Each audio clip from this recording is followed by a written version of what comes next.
Hi friends, ഇന്ന് നമ്മൾ discuss ചെയ്യാൻ പോകുന്നത് ക്ലാസ് 7 ഹിന്ദി വസന്ത് ഭാഗ് 2 എന്ന ടെക്സ്റ്റിലെ റഹീം കെ ദോഹെ എന്ന പാഠമാണ്. പാഠത്തിൻ്റെ നമ്പർ 11 പാർട്ട് 1. അപ്പോൾ നമുക്ക് ചാപ്റ്ററിലേക്ക് കിടക്കാം. ഈ പാഠത്തിനകത്ത് 5 ദോഹ ഉൾപ്പെടുത്തിയിട്ടുണ്ട്. കവിയുടെ പേര് റഹീം. നമുക്ക് ആദ്യത്തെ ദോഹയിലേക്ക് കിടക്കാം. കഹി റഹീം സമ്പത്തി സഗേ ബനത് ബഹുത് ബഹുരീത് വിപത്തി കസൗട്ടി ജെ കസേ തേയി സാഞ്ചേ മീത്. അപ്പോൾ ഇതിൻ്റെ ശബ്ദാർത്ഥത്തിലേക്ക് നമുക്ക് ആദ്യം നോക്കാം. ശബ്ദാർത്ഥ് കഹി. ഈ കഹി എന്ന് വെച്ചാൽ കഹേ പറയുക. സമ്പത്തി എന്ന് വെച്ചാൽ ധൻ ദൗലത്ത് സ്വത്തുക്കൾ. സഗേ എന്ന് വെച്ചാൽ അപ്നെ സ്വന്തം. ബനത്ത് എന്ന് വെച്ചാൽ ബൻതേ ഹേ ആകുന്നു. രീത്ത് എന്ന് വെച്ചാൽ തരീക്കെ പലതരത്തിൽ എന്ന് വെച്ചാൽ ബഹുരീത്ത് എന്ന് വെച്ചാൽ പലതരത്തിൽ. വിപത്തി സങ്കട് വിഷമമുള്ള അവസ്ഥ. കസൗട്ടി ജെ കസേ എന്ന് വെച്ചാൽ ബൂരെ സമയമേ ജോ സാത്ത് ദേത്താ ഹെ നമുക്ക് വിഷമമുള്ള സമയത്ത് നമ്മുടെ കൂടെ നിൽക്കുന്നവര്. തേയി വേഹി അത് തന്നെ. സാഞ്ചേ സച്ചേ സത്യത്തിൽ. മീത്ത് എന്ന് വെച്ചാൽ മിത്രം. അപ്പം ഈ ദോഹയുടെ പ്രസംഗ പാട്ടിലേക്ക് പോയാൽ പ്രസംഗ പാട്ടിൽ പറയുന്നതെന്ന് വെച്ചാൽ ഇത് ഈ ദോഹ ഏത് ഭാഗത്ത് നിന്ന് എടുത്തു, എവിടെ നിന്ന് എടുത്തു, ഇത് എഴുതിയത് ആരാണ്, ഈ ദോഹ കൊണ്ട് ഉദ്ദേശിക്കുന്നത് എന്താണ്. അപ്പം നമുക്ക് പ്രസംഗ പാട്ടൊന്ന് ഡിസ്കസ് ചെയ്യാം. उपर्युक्त पंक्तियां हमारे पाठ्य पुस्तक वसंत भाग 2 के रहीम के दोहे पाठ से ली गई है, जिसकी रचना रहीम ने की है. इसमें सच्चे मित्र की गुण बताई गई है. അതായത് ഈ പാഠം എടുത്തത് വസന്ത് ഭാഗ് 2 എന്ന പാഠപുസ്തകത്തിലെ റഹീം കെ ദോഹെ എന്ന പാഠത്തിലെ പാർട്സ് ആണ് നമുക്ക് തന്നിരിക്കുന്നത്, ദോഹെ. അപ്പം ഈ ദോഹ രചിച്ചത് റഹീം ജിയാണ്. അപ്പോൾ ഇതിനകത്ത് ഈ ദോഹയ്ക്കകത്ത് പറഞ്ഞിരിക്കുന്ന കാര്യം എന്താണ്? യഥാർത്ഥ മിത്രത്തിൻ്റെ ഗുണങ്ങളെക്കുറിച്ചാണ് പറഞ്ഞിരിക്കുന്നത്. ഇനി നമുക്ക് ഈ ദോഹയുടെ വ്യാഖ്യയിലേക്ക് കടക്കാം. വ്യാഖ്യ. जब तक मनुष्य के पास धन दौलत और मान सम्मान होता है, तब तक लोगों उसके साथ अनेक प्रकार के रिश्ते बनाने के लिए और दोस्त बनाने की कोशिश करते रहते हैं.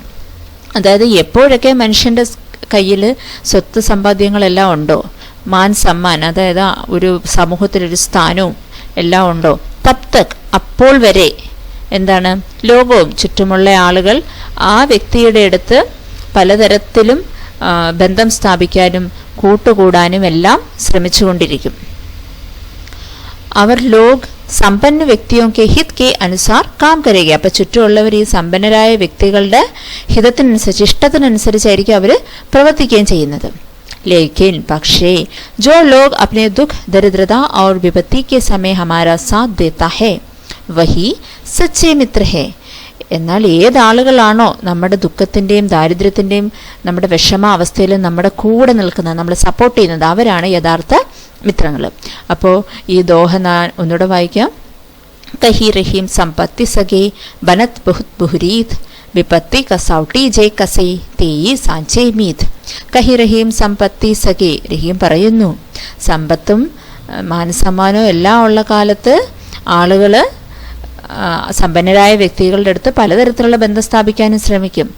പക്ഷേ വിപത്തി കസൗട്ടി ജെ കസേ തേയി സാഞ്ചേ മീത്.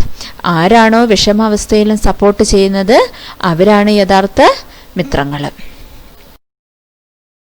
ജാൽ പരേ ജൽ ജാത് ബഹി തജി മീനൻ കോ മോ രഹിമൻ മച്ചരി നീർ കോ തവു ന ചാടത്തി ചോ. ശബ്ദാർത്ഥ്.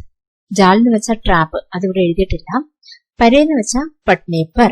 ജാൽ പരേന്ന് വെച്ചാൽ ട്രാപ്പിൽ പെടുന്നതോടെ. ജൽ ജൽ എന്ന് വെച്ചാൽ പാനി അല്ലെങ്കിൽ ജലം. ജാത്ത് എന്ന് വെച്ചാൽ ജാത്താഹെ പോകുന്നു. ബഹി എന്ന് വെച്ചാൽ ബഹിന അതായത് ഒഴുകുക. തജി എന്ന് വെച്ചാൽ ചോടുക്കർ. ചോടുക്കർ എന്ന് വെച്ചാൽ വിടുക. മീനൻ എന്ന് വെച്ചാൽ മച്ചലിയാം. മച്ചലിയാം എന്ന് വെച്ച് കഴിഞ്ഞാൽ മീനുകൾ. മോഹ് എന്ന് വെച്ചാൽ ലഗാവ്. ലഗാവ് അല്ലെങ്കിൽ ആഗ്രഹം. മച്ചരി എന്ന് വെച്ചാൽ മച്ചലി ഫിഷ്. നീർ പാനി അതായത് ജലം. തവു തവു എന്ന് വെച്ചാൽ തബി അപ്പോഴും. ചാണ്ടത്തി എന്ന് വെച്ചാൽ ചോടുത്തി വിടുക. ചോഹ് എന്ന് വെച്ചാൽ പ്രേം പ്രേം അല്ലെങ്കിൽ സ്നേഹം. അപ്പൊ ഇതിന്റെ പ്രസംഗ പാട്ടില് നമ്മൾ പഴയത് പറഞ്ഞ പോലെ തന്നെ ഇതിനു മുമ്പത്തെ ദോഹ പറഞ്ഞ കാര്യങ്ങളെല്ലാം തന്നെ പറയുന്നു. അപ്പൊ ഈ ദോഹയുടെ അർത്ഥമാക്കുന്ന എന്താണെന്ന് നമുക്കൊന്ന് പറയാം. ഇൻമേ ജൽ കെ പ്രതി മച്ഛലി കെ ഏക് തരഫ പ്രേം കോ ദർശായ ഗയാ ഹെ. ഇതിനകത്ത് ജലത്തിനോട് മീനിനുള്ള ഒരു ഭാഗത്തു നിന്ന് മാത്രമുള്ള ഒരു സ്നേഹത്തെ നമുക്ക് കാണിച്ചു തന്നിരിക്കുകയാണ്. ദോഹയുടെ വ്യാഖ്യയിലേക്ക് കടക്കാം.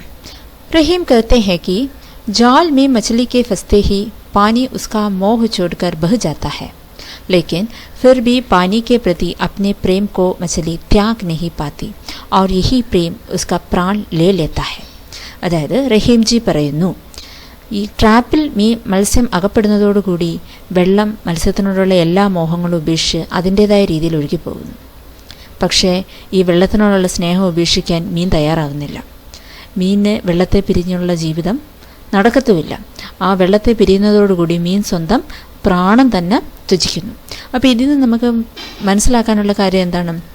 സർവശക്തനായ ദൈവത്തിനോടുള്ള നമ്മുടെ സ്നേഹം എപ്പോഴും മീനിന് വെള്ളത്തോടുള്ള സ്നേഹം പോലെ ആയിരിക്കണം. നമുക്ക് അടുത്ത ദോഹയിലേക്ക് കടക്കാം. തരുവൽ ഫൽ നഹി കാത്ത് ഹെ സരവർ പിയത് നപാൻ കഹി റഹീം പര കാചിഹിത് സമ്പത്തി സജഹീം സുജാൻ. ആദ്യം ശബ്ദാർത്ഥത്തിലേക്ക് കടക്കാം. തരുവർ എന്ന് വെച്ചാൽ വൃക്ഷം. നഹീം എന്ന് വെച്ചാൽ നഹീം ഇല്ല. ഖാത്ത് ഖാത്തെ കഴിക്കുക. സരവർ സരോവർ. പിയത് പീത്തെ ഹെ കുടിക്കുക. പാൻ പാനി ജലം. പരകാജ് ദൂസരോं के काम के लिए എന്ന് വെച്ചാൽ മറ്റുള്ളവർക്ക് സഹായം ചെയ്യുന്നത്. ഹിത് ഫലായി നല്ല കാര്യം. സമ്പത്തി ധൻ ദൗലത്ത് അതായത് സമ്പത്ത്. സജഹേം ഏകത്ര കർത്തേ ഹേം അതായത് എല്ലാം കൂടെ കൂട്ടിവെക്കുക അല്ലെങ്കിൽ സമ്പാദിക്കുക. സുജാൻ സജ്ജൻ ജ്ഞാനി. സജ്ജൻ എന്ന് വെച്ചാൽ നല്ലവർ, ജ്ഞാനി എന്ന് വെച്ചാൽ അറിവുള്ളവർ. അപ്പോൾ ഇതിൻ്റെ പ്രസംഗഭാഗത്ത് നമ്മൾ നേരത്തെ പറഞ്ഞതുപോലെ ഈ ദോഹ ഏത് പാഠത്തിൽ നിന്ന് എടുക്കുന്നു, അതായത് ഏത് പാഠം ഏത് ടെക്സ്റ്റ്. അപ്പോൾ അതിവിടെ പറയുന്നത് എന്താണ്? ഉപര്യുക്ത പങ്ക്തിയം ഹമാരെ പാഠ്യപുസ്തക് വസന്ത് ഭാഗ് 2 के റഹീം കെ ദോഹെ പാഠ് സെ ലീ ഗയി ഹെ. പിന്നെ ഇത് ആരെഴുതിയിരിക്കുന്നു? ഇത് എഴുതിയിരിക്കുന്നത് ശ്രീ റഹീം ജിയാണ്. അപ്പോൾ ജിസ്കി രചന റഹീംനെ കീ ഹെ. ഇത് രചിച്ചിരിക്കുന്നത് റഹീം ആണ്. അപ്പോൾ ഈ ദോഹയിൽ അർത്ഥമാക്കിയിരിക്കുന്നത് എന്താണ്? ഇൻമേം വിദ്വാനോം തഥാ സജ്ജനോം ധൻ സഞ്ചയ് കർണേ കെ ഉദ്ദേശ് കെ ബാരെ മേം ബതായേ ഹേ. അതായത് ഇതിനകത്ത് വിദ്വാൻമാരും സജ്ജനങ്ങളും ധനം സമ്പാദിക്കുന്നതിൻ്റെ ഉദ്ദേശത്തെക്കുറിച്ചാണ് പറഞ്ഞിരിക്കുന്നത്. അപ്പോൾ പ്രസംഗ പാട്ടിൽ ദോഹ എവിടെ നിന്നെടുത്തു, ഏത് പാഠത്തിൽ നിന്നെടുത്തു, ഏത് ടെക്സ്റ്റിൽ നിന്നെടുത്തു എന്ന് പറയണം. ഇത് രചിച്ചത് ആരാണെന്ന് പറയണം. ഈ ദോഹ കൊണ്ട് അർത്ഥമാക്കിയിരിക്കുന്നത് എന്താണെന്നും പറയണം. ഇനി നമ്മൾ വ്യാഖ്യയിലേക്ക് കിടക്കാം. റഹീം ജി कहते हैं कि वृक्ष अपने फल नहीं खाते, സരോവർ अपने द्वारा संचलित जल नहीं पीता. അതായത് റഹീം ജി പറയുന്നു, വൃക്ഷങ്ങൾ ഒരിക്കലും സ്വന്തം ഫലം കഴിക്കാറില്ല. സരോവർ എന്ന് വെച്ചാൽ കടൽ എന്താണ്? അപ്നെ ദ്വാര സഞ്ചലിത് ജൽ നഹി പീത്ത. അത് സ്വന്തമായി സംഭരിച്ചു വെച്ചിരിക്കുന്ന വെള്ളം ഒരിക്കലും കുടിക്കാറില്ല. ഇവിടെ സരോവർ എന്ന് ഉദ്ദേശിക്കുന്നത് കടൽ മാത്രമല്ല, ലേക്ക്, റിവർ, അങ്ങനെ എന്ത് വാട്ടർ ബോഡീസും ആകാം. യേ ഫൽ ഔർ ജൽ ധരതി കെ പശു പക്ഷിയോ കോ ഹി കാം ആതാ ഹെ.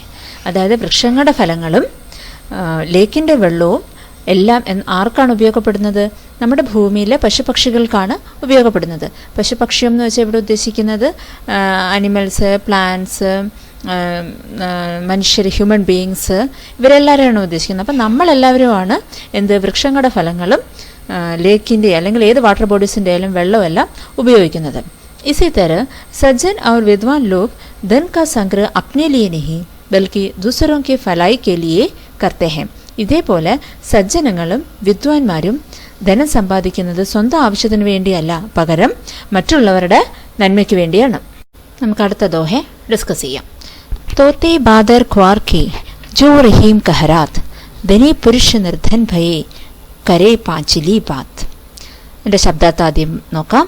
തോത്തെ എന്ന് വെച്ചാൽ കോക്കലെ, ബേക്കാർ അതായത് ഉപയോഗശൂന്യമായ, നിരർത്ഥകമായ. ബാദർ എന്ന് വെച്ചാൽ ബാദൽ അതായത് ക്ലൗഡ്. ഖ്വാർ എന്ന് വെച്ചാൽ അശ്വിൻ മാസം.